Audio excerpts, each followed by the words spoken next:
Socialist constitution हमारा क्यों है और सेक्युलर कॉन्स्टिट्यूशन क्यों है? सेक्युलर इसलिए क्योंकि स्टेट को कहा जाता है कि आप किसी भी इंसान के खिलाफ उसके रिलीजियस बिलीफ पर डिस्क्रिमिनेशन नहीं करेंगे। सोशलिस्ट क्यों है? बिकॉज हमारे जो फ्रीडम्स दी हुई हैं उन फ्रीडम्स में कोई एक्सेप्शन नहीं है। जिस तरह हम जी रहे हैं, जिन आज़ादियों से हम जी रहे हैं, जिन जीवन शैलियों से हम जी रहे हैं, वो जीवन शैली उसी कागज के टुकड़ों से हमें मिलती है। अगर उस कागज के टुकड़ों को हटा दीजिए तो कोई भी राजनेता या चीफ जस्टिस या कोई भी हो, उनकी कोई अपनी इंट्रिंसिक आइडेंटिटी नहीं है। He says a majoritarian government is not good for this country because every time a majoritarian government has come, they have done something which has deeply hurt the constitution.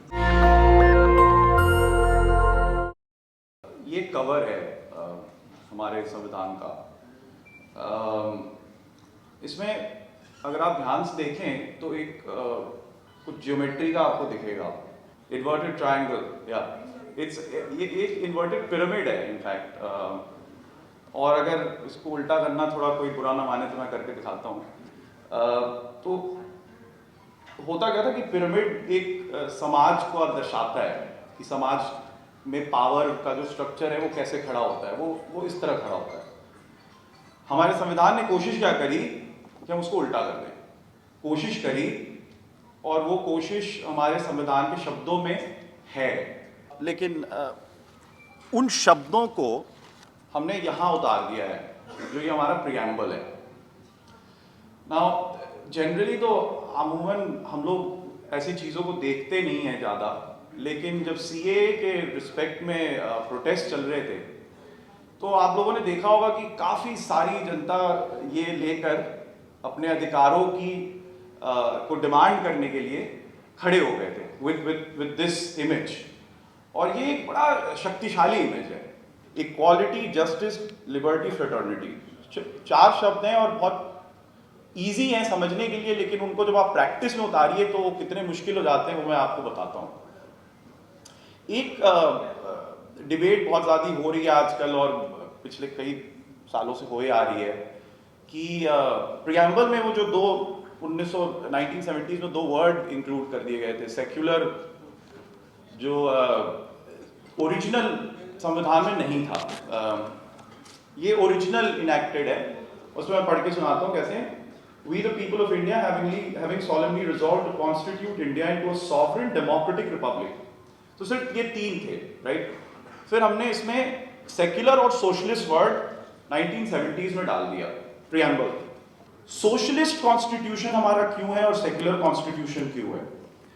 Secular इसलिए क्योंकि state को कहा जाता है कि आप किसी भी इंसान के खिलाफ उसके रिलीजियस बिलीफ पर डिस्क्रिमिनेशन नहीं करेंगे। सोशलिस्ट क्यों है? बिकॉज हमारे जो फ्रीडम्स दी हुई हैं उन फ्रीडम्स में कोई एक्सेप्शन नहीं है। नैनी स्टेट क्या होता है कि आप एज अ नागरिक आपको दफे दफे ऊपर से मैसेजेस आते हैं कि आपको कैसा व्यवहार करना चाहिए। ये हमारे संविधान में इसका कोई उल्लेख नहीं है और ये हमें इसकी मंजूरी नहीं देनी चाहिए। Every right-minded person should resist a government telling them how to act, apart from, of course, following the law and all of those things. उसके लिए तो कोई, you can't have any challenge on that. Every human being has to follow the law. But law के अलावा कोई भी prescription सरकार से आना उसको resist करना चाहिए नागरिकों को। इस बात पे मैं दो और छोटा सा बिंदु बोलना चाहता हूं।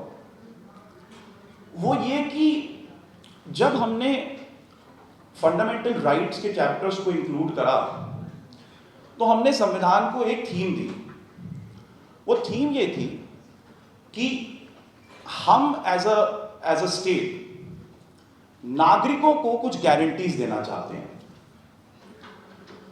अमूमन रूप पे हम डेली लाइफ में we can live without reading, reviewing, seeing, remembering the constitution very easily. कुछ नहीं होगा किसी को।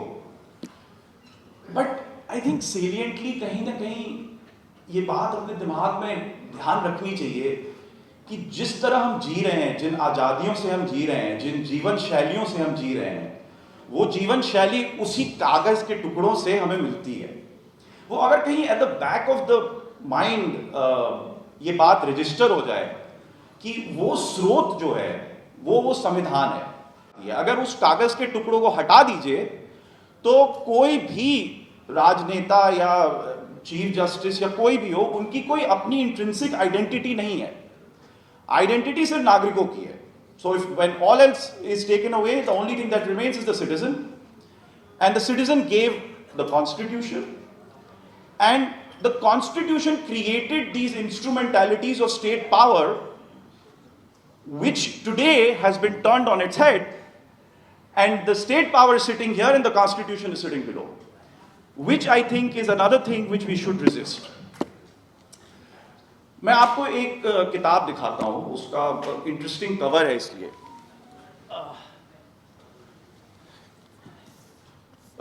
ये किताब है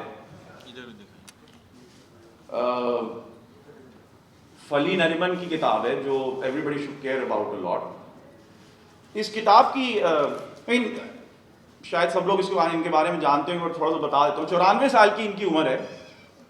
ये हिंदुस्तान के शायद सबसे बड़े वकील हैं, और इनकी प्रैक्टिस तब शुरू हुई थी जब हमने कॉन्स्टिट्यूशन इनैक्ट करा था 1949 में। तो हम 49 से प्रैक्टिस कर रहे हैं। बट आप इमेजिन करिए that at a ripe age of 94 the person finds it necessary to write a 600-page book on why must you know your constitution, assumingly that most people don't. इसको मैं थोड़ा सा बस चेंज करना चाहता हूं। मैं मेरी स्पीच के अंत में, if I am able to bring about just this much, कि you must know, but why you must care about your constitution. As people, as ordinary citizens of the country, आपको अपने संविधान के बारे में सोचना और चिंता क्यों करनी चाहिए? बिकॉज जैसे मैंने बोला पहले, बिना नागरिक को संविधान की चिंता करे हुए, संविधान एक ऐसी चीज है जो न जीवित रह सकता है और न उसके जीवंत होने के जो भी चांसेस है वो सारे खत्म हो जाते हैं। और ये मैं नहीं कह रहा हूं, ये आज से 100 साल पहले अंबेडकर जी ने भी कभी कहा था। He says a majoritarian government is not good for this country because every time a majoritarian government has come, they have done something which has deeply hurt the constitution. मैंने कंपैरिजन करा सारे कानूनों का जो पिछले 75 साल में बने हमारे देश में अंडर वेरियस गवर्नमेंट्स, एंड उस कंपैरिजन से ये निकल के आता है कि जब भी कोई सरकार आती है जिसके पास एक अनइम्पीचेबल मेजॉरिटी है, 300-400 में, कुछ 400 वाले भी आए हैं, तो वो कुछ ना कुछ ऐसा करती है जिसमें वो पावर का जो वो है वो उनके सर पे एकदम ऊपर चला जाता है, एंड उसको कंट्रोल करना इज इम्पॉसिबल हमारे देश में। But when there is some form of a coalition government, और मैं ये लेजिस्लेटिव हिस्ट्री से बता रहा हूं, ऐसे not for any other reason, जब भी हमारे पास कोई कोलिशन गवर्नमेंट आती है तो बिकॉज उसको इतने सारे पुल्स एंड पुशेस को सेटिस्फाई करना पड़ता है, वो ज्यादा दूर नहीं जा पाती कॉन्स्टिट्यूशनल प्रॉमिस से। पिछले 10 साल में कौन से बड़े सोफिस्टिकेटेड कानून बने हैं, मैं आपको गिनवा देता हूं। शुरू के 5 साल में 2014 से लेकर 2019, most of the laws that were made were all economic and financial laws. There were some amendments, there was some, demonetization हो गया, which is also a policy decision, but again calculated as a law. Goods and services tax आया. 2 more laws came: Economic Offenders Bill, Black Money Act, and Commercial Courts Act. All of them had an underpinning of regulating or somehow making commerce look different than it was. The only one exception was Economic Weaker Section का constitutional amendment आया। उसके बाद आप सारे laws देख लीजिए जो 2019 के बाद आए। Most of the major policy decisions that have been made have all been made which have destroyed the constitutional promise of India, and just 2 of them are in front of us. One was the Farmers Law Bill, which finally got repealed because the public rose up. Had the public not risen up, वो भी नहीं होता। And the second one was the CAA and the NRC and all of that, which has somehow been in a suspended animation. All I wanted to come here and say is, please care for your constitution, know your constitution, and oppose any attempt to trifle away your rights. Whether you are a citizen or anybody else, resist those attempts, because if citizens don't resist the attempt to trample the constitution will be gone, even if it will stay on the book. Thank you. National Dastak की आपसे गुजारिश है कि अगर इसको बचाना चाहते हैं तो नेशनल दस्तक को सब्सक्राइब करने के लिए रेड कलर के सब्सक्राइब बटन को दबाएं, फिर बेल आइकन की घंटी दबाएं। नेशनल दस्तक को बचाने के लिए बहुत जरूरी है कि हर खबर को शेयर करें, लाइक करें, कमेंट जरूर करें।